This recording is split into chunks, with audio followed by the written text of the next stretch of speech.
எங்கே பார்த்தியா? இது என்ன பூன்னு சொல்ல தெரியுமா உனக்கு? அது என்ன பூ கரெக்டாக தெரியவே மாட்டேங்குது. சமாளிக்காத, உனக்கு தெரியுது பாரு. தெரியுது, ஆனால் என்ன பூன்னு எனக்கு தெரியலையே. இதுதான் கற்பூரவள்ளியோட பூ. அப்படியா? நம்மளோட கற்பூரவள்ளியில் இது வரைக்கும் பூ எதுவும் பூக்கலையே. நானும் பார்த்ததில்ல, ஆனால் இன்றைக்கி தான் நானும் பார்த்துருக்கேன். அதான் செடியில் நிற்குதுல்ல. கற்பூரவள்ளியில் எண்ணற்ற நன்மைகள் இருக்குது, உனக்கு தெரியுமா?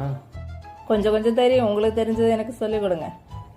குளிர்காலத்தில் வயிறு சம்மந்தமான ஏதாவது பிரச்சனை இருந்தானா 2 இலை எடுத்து வெறுமயத்தில் சாப்பிட்டுக்காருங்க. வயிறு சம்மந்தமான பிரச்சனைகள் சரியாயிடும்.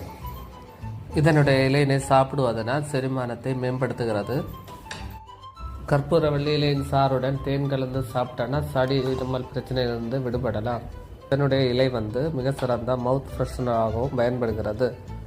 சரிம்மா, நீ உனக்கு தெரிஞ்சது கொஞ்சம் சொல்லு. நம்ம இந்த கற்பூரவள்ளி இலைகளை தொடர்ந்து சாப்பிட்டு வந்தோன்னா நம்மளோட மாதவிடாய் டைமில் வரக்கூடிய வலி எதுவுமே வராமல் இருக்கும். இல்லைன்னா இந்த இலையை இப்படியே சாப்பிடாமல் இதை டீ மாதிரி போட்டு குடிச்சிங்கன்னா இந்த மாதவிடாய் டைமில் இருக்கக்கூடிய வலி தசைப்பிடிப்பு எதுவுமே வராமல் இருக்கும். இதில் வைட்டமின் சி, ஏ சத்து அதிகமாக இருக்குது. அதனால இது நோய் எதிர்ப்பு சக்தியை அதிகரிக்கும். சூப்பர். இந்த மாதிரி மருத்துவ குணமுள்ள கற்பூரவள்ளி இலையினை பயன்படுத்தி நீங்களும் ஆரோக்கியமாக வாழுங்கள்.